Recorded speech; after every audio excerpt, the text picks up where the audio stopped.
People are willing to believe nearly anything about who Jesus is except who He plainly said He is, which is to say, the Son of God and the Messiah of the world.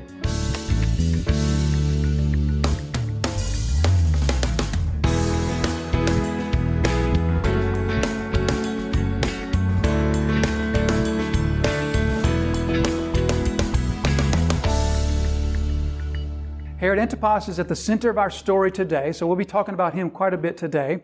But just a little bit about Herod Antipas. Herod Antipas was the son of Herod the Great, and he had a Samaritan mother. So Herod Antipas had an Idumean father and a Samaritan mother, which of course put him in good graces with the Jews that he ruled over, of course.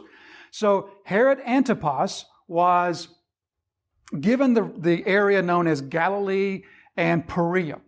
He takes control in 4 BC, which is following the death of Herod the Great. Now remember, Jesus is in Egypt at this point, and then the dream comes to Joseph saying, the one who wanted to kill you, he's dead. And so Joseph returns, but we're told that Joseph was afraid to go back to Judea. Why was he afraid to go back to Judea? Because who's in charge in Judea? Archelaus, even more murderous than his father. So instead, he returns to Nazareth, his hometown. So Jesus, from his earliest memory, Jesus never had a memory, a human memory, of any time of his life in which Herod Antipas was not the ruler of the region in which he lived. Virtually Jesus' entire life, Herod Antipas ruled the area in which Jesus lived. So this man, Herod Antipas, he was bloodthirsty as well, but he was more savvy with it. He was more of a politician than either his brothers or his father.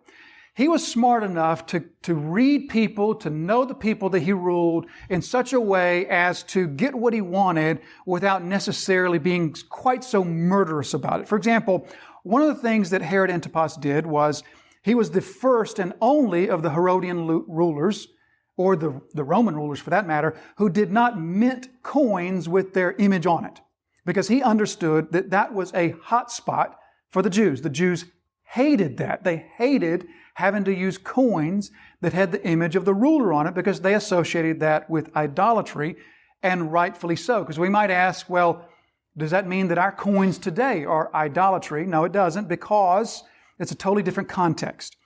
The Jewish coins and the coins minted by the Herodian leaders, they had explicit statements of divinity associated with particularly the Caesars. And so it wasn't like a quarter with George Washington's picture on it. It was like the picture of the ruler with words acclaiming divinity for him. So it really was a violation of the first commandment for the Jews. And the Jews hated that. Herod Antipas understood that, and so he didn't push that button.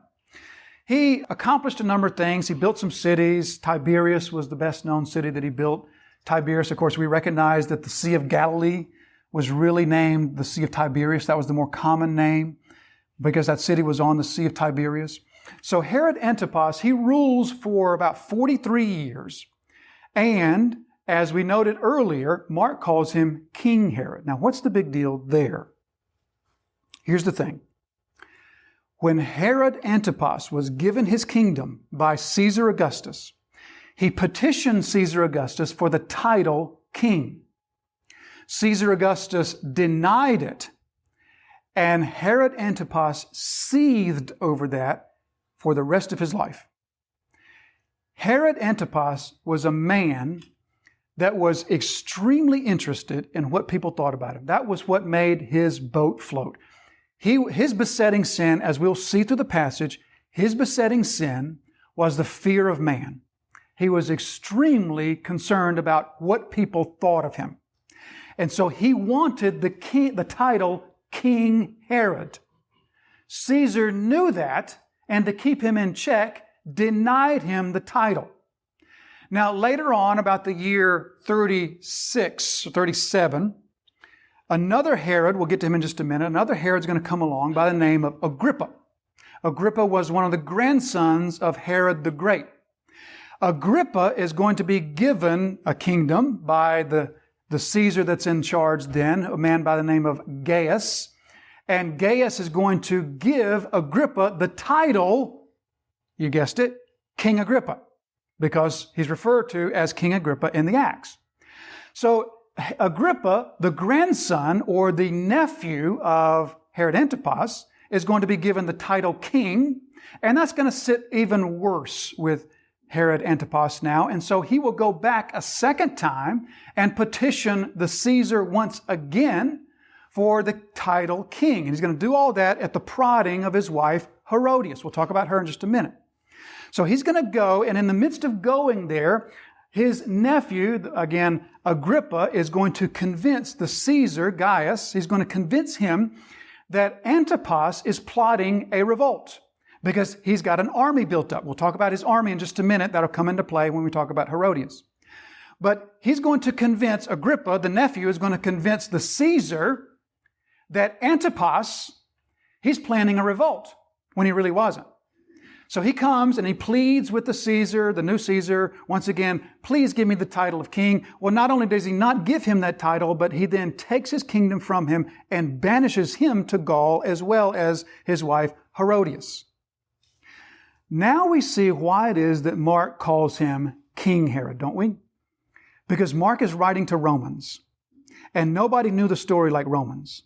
They knew all that story about Gaius. They knew the whole story about Augustus, and they knew the whole story about Agrippa and how he was given the title king, and how Antipas wanted the title his whole life, and it was the wanting of that title that was his downfall. Do you see what Mark's getting at here? King Agrippa.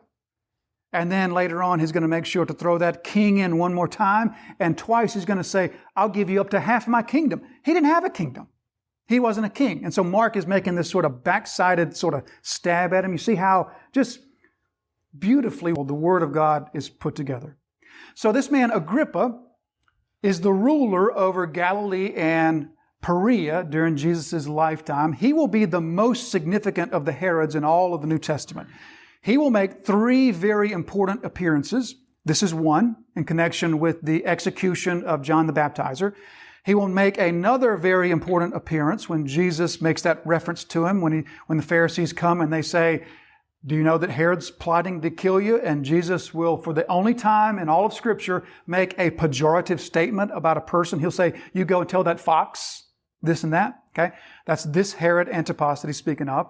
He will make a third appearance in Luke's Gospel when, as you remember, he now rules the region of Galilee. Well, in Jesus' trial, you remember how that went about. Pontius Pilate, was trying to get out of the whole thing. He knew Jesus wasn't guilty. He was trying to get out of the whole thing and wash his hands of it. And you remember how Luke tells the story that Pilate learned that Jesus was a Galilean. And then Pilate said, oh, well, what am I doing here? He's not even my subject. And so he sends him to Herod Antipas. And he goes to Herod Antipas. You remember the story? He goes to Herod Antipas, and Herod Antipas is beside himself with joy because Jesus is coming to see him. Luke tells us that Herod had long wanted to meet Jesus, and he long wanted to see these mighty acts of Jesus. So Jesus comes to Herod Antipas, and Herod says to him, I just do something. Make something appear or disappear or levitate or do something. He's just beside himself wanting to see. And you remember what Jesus does? Jesus refuses to say a word.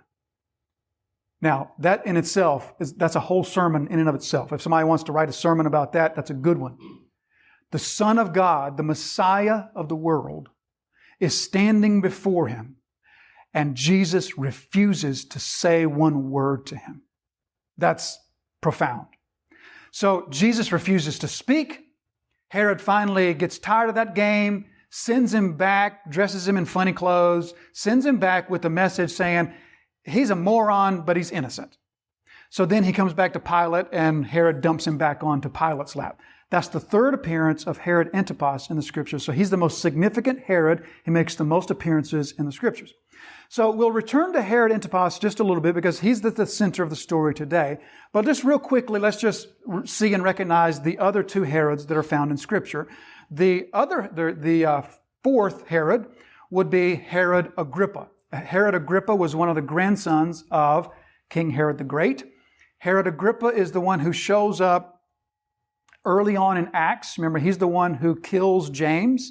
And then we're told that he realized that killing James pleased the Jews. So he arrested Peter, and it was the Passover. He intended to kill Peter. And then what happened? You remember the story? The angel comes and sets Peter free. And then Peter says that that God has saved him from Herod. And then later on, a little bit later in the next chapter, there's this disagreement with this delegation from Tyre and Sidon, and Herod Agrippa, also known as Agrippa I. Herod Agrippa puts on his robes and sits down, and these people are saying, "Glory, glory." And then he takes the glory, and then he dies, and the worms eat his body. That was Agrippa. Well, his only son, who is now a great-grandson of Herod the Great, was a man by the name of Herod II. Herod II shows up in the end of the story of Acts, Acts 25 and 26, because Paul goes before that Agrippa called Agrippa II. And that's the Agrippa that, remember, Paul says, Agrippa, you believe the prophets. I know you believe the prophets. So this Agrippa, he was one who believed in the Jewish way of faith. He believed in the Jewish prophets. He believed in the Jewish scriptures. And Paul appeals to that. He was the one that said, Paul, you would convert me in a day. So that was Agrippa II. He ruled a tiny little speck of land, which coincided with Herod Philip way up in the Decapolis. So those are the Herods of the scriptures. The Herod family, very prominent in the scriptures, but our focus today is this particular man, Herod Antipas, the Herod who is known as, in Mark's words here, as King Herod. So, now, to begin again, verse 14. King Herod heard of it, for Jesus' name had become known. So what did King Herod, or Herod Antipas, what did he hear of? So here we see the connection, and this is why Mark has placed this here, because Mark's having a flashback. Or not having a flashback, he's writing a flashback. He's flashing back to something that happened previously, and the connection for the whole thing is Herod heard of what? He heard of Jesus. How did he hear of Jesus? Well, because of the 12 that were sent out. That's what we just studied. The 12 that were sent out, they go throughout the villages declaring this message of Jesus, and that's what precipitates Herod hearing of this. Certainly, Herod has heard of Jesus, and he has heard of what Jesus is doing, because Herod was a ruler that was in touch with the people that he ruled.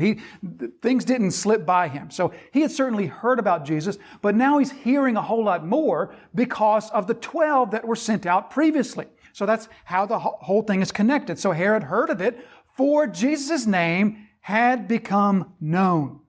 Some said, John the Baptist has been raised from the dead. That is why these miraculous powers are at work in him. Others said he is Elijah, and others said he is a prophet, like one of the prophets of old. So King Herod has heard of it, the name has become known, and then we're given this statement about what people seem to be saying. Some are saying he's John, meaning Jesus. Some are saying that Jesus is John the Baptizer, back from the dead. Why are they saying that? Because of the miraculous powers that Jesus is doing, which is in and of itself quite an odd thing, because the scriptures are plain that John the Baptizer never did any miraculous work. The miraculous signs, the miraculous works that were done by Jesus and the apostles, we've said this on a number of occasions, the purpose behind those was to validate the message, to validate the words, the message that was being given. So what was John the Baptizer's message? His message was, Messiah is coming. That's what he would say. I'm just a finger pointing to the Messiah. I'm just a voice calling out, Messiah is coming. He's right behind me. So the validation of John's message was Jesus himself. Jesus was the validation of John's message. So therefore, John the Baptizer did no signs and wonders, because his message, his words, needed no validation, because Jesus was the validation of his message, because his message is repent, make the way straight, because Messiah is coming. So it's odd that they would associate Jesus with John the Baptizer on the reason of Jesus' miraculous works, because John did no miraculous works. But nevertheless, they do. We'll talk about that more in just a second. So some are saying John the Baptizer. Some are saying that he's been raised. Some are saying that it's Elijah. Others are saying one of the prophets of old. So that rings a familiar bell with us, doesn't it? That rings the familiar bell. We'll get to it in chapter 8. Or much more well known is Matthew 16. Where Jesus, of course, says, who do men say that I am? And we see the same answer. Well, some say you're John the Baptist. Others say you're Elijah. Others say you're one of the prophets. Same exact misunderstanding or lack of clarity on Jesus' identity. So the same sort of thing. This seemed to be something that followed Jesus throughout his entire ministry. This, not so much this confusion about his identity, but this mistaken identity in assigning to him an identity that was one of these, either John the Baptizer or Elijah or one of the prophets. So we can understand Elijah. We can understand that because there's a connection. Malachi 4 and verse 5 tells us that Elijah will come, and Elijah's coming will come as this precipitation for the coming of the day of the Lord. And so we can see the connection. We can see how people associated John the Baptist with Elijah, and we can see how people associated Elijah with Jesus, of course, as well. We can see the connection there. We'll talk a little bit more about those connections as we go a little bit further this morning. But then one of the prophets of old, we can also understand that. One of the prophets of old, we recognize the fact that Jesus not only was one of the prophets, Jesus is the prophet. He is the premier prophet. He's the prophet to whom all the other prophets pointed to, because he is the one who supremely speaks for God, he himself being God. So we can understand that, but this confusion in his identity just seemed to always persist throughout his entire adult ministry, which brings us to the point of saying this. Isn't it amazing how people will believe nearly anything about Jesus' identity except what he plainly said is his identity and what he plainly showed through his works and his teachings. Isn't that amazing? How in Jesus' day, all the way up until this day today, people are willing to believe nearly anything about who Jesus is except who he plainly said he is, which is to say, the Son of God and the Messiah of the world. People are willing to believe anything about his identity, even to associate him with John the Baptizer on a basis of doing miraculous works. And we say, how do you make that connection? Because John did no miracles. How do you make that connection there? Or one of the prophets. All of these things say to us that, of course, Jesus' teaching absolutely validated who he was. Jesus' works absolutely validated who he was. Jesus' words about himself, we've seen that over and over in John's gospel already, in Mark's gospel already, that Jesus says to us in plain and simple and straightforward terms who he is. The demons know who he is. Jesus is proclaiming his identity. Mark is proclaiming his identity. And yet, even to this day, we are more willing to believe that Jesus is really Elvis brought back to life than who he really is. We would believe Jesus is an alien visiting us before we would believe that Jesus is the Messiah of the world. We are willing to believe anything about his identity except who he really said that he is. So some say you're John, some say you're Elijah, some say that others say you're one of the prophets. Verse 16, but when Herod heard of it, he said, John, whom I beheaded, has been raised. So if you want to take a pen or a pencil and you want to underline that word I, or circle that word I to give it emphasis, that's exactly the way Mark wrote it, because Mark puts great emphasis on the I. So it would read something like this, John the Baptist, whom I, even I, beheaded. Herod is saying this, John has been beheaded, and it wasn't Herodias that beheaded him. It wasn't the dancing girl that beheaded him. It wasn't the guests at the party that beheaded him. It wasn't even the executioner that he sent who beheaded him. He says, I, even I, this John whom I beheaded, has been raised. Verse 17, for it was Herod who had sent and seized John. And so now Mark is flashing back to an episode months in the past. Verse 17, for it was Herod who had sent and seized John and bound him in prison for the sake of Herodias, his brother Philip's wife, because he had married her. Verse 18, for John had been saying to Herod, it is not lawful for you to have your brother's wife.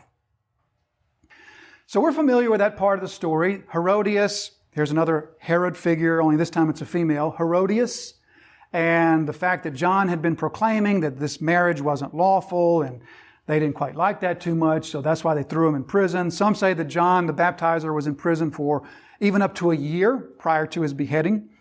But this is sort of the impetus of the whole story right here. This casting in prison of John on the basis of what John had been proclaiming about Herod and his marriage, and then the eventual beheading.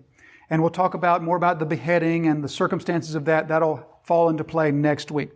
But let's now familiarize ourselves a little bit with this person Herodias, because this will, again, I think, help to just fill the story out in much greater detail for us.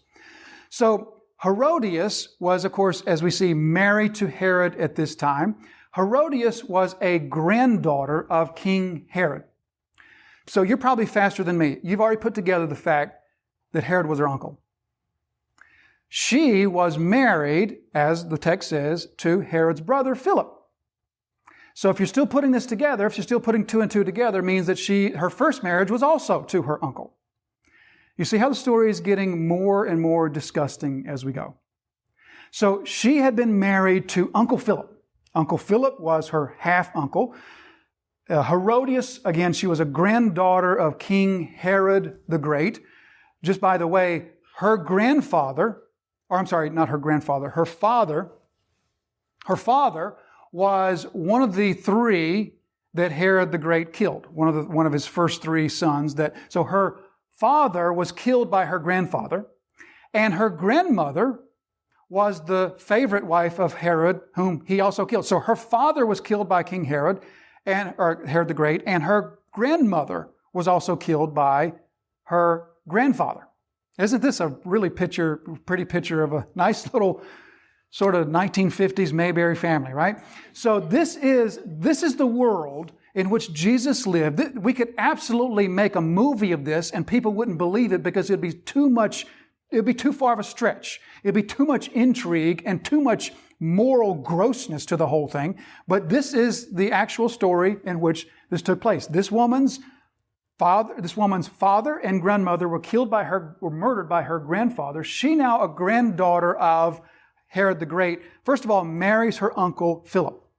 So as secular history tells us, Herodias, and Philip were married.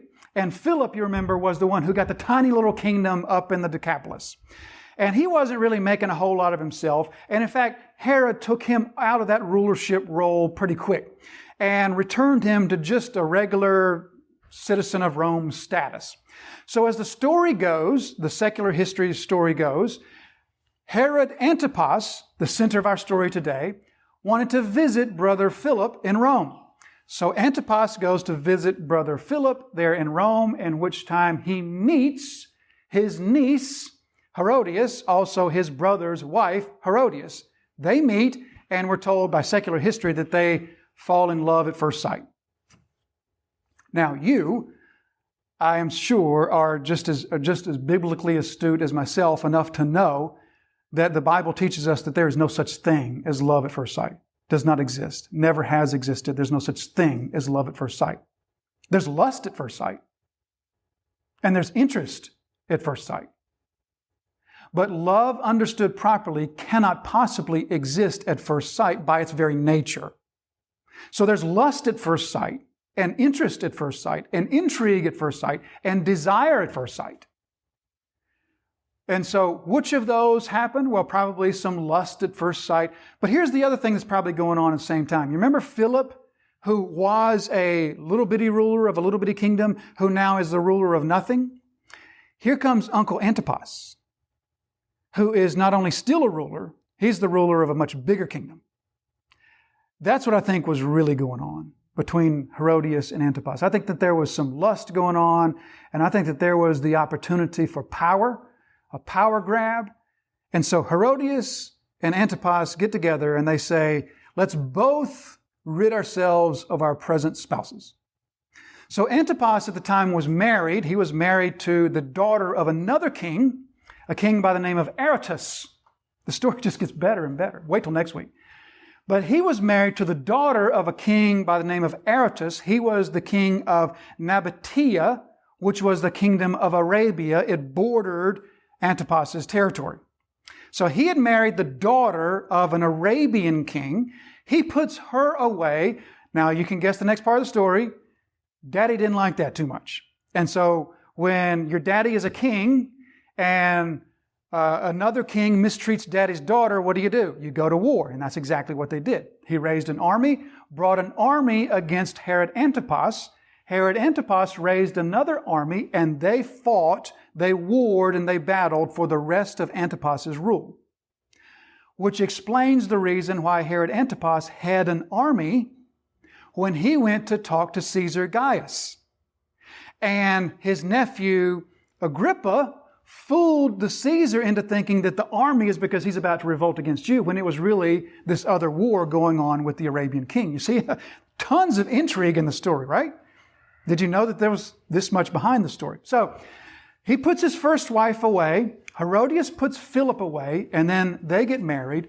And now you see why it is that John was saying, and the verb tense there is imperfect. He didn't just say it once. He was saying over and over, it is not lawful. So this was much more than just an adulterous affair. This was much more than just a divorce, an unrighteous divorce. This was much more than just one woman putting away her husband and another man putting away his wife, and then they get married. This was much more than even the fornication that took place before they were married. This was a direct violation of God's law in Leviticus, which says, you shall not uncover your mother's nakedness. You shall not uncover your sister's nakedness. This was a marriage that existed between blood relations, and this is why John was adamant to say, this is not lawful.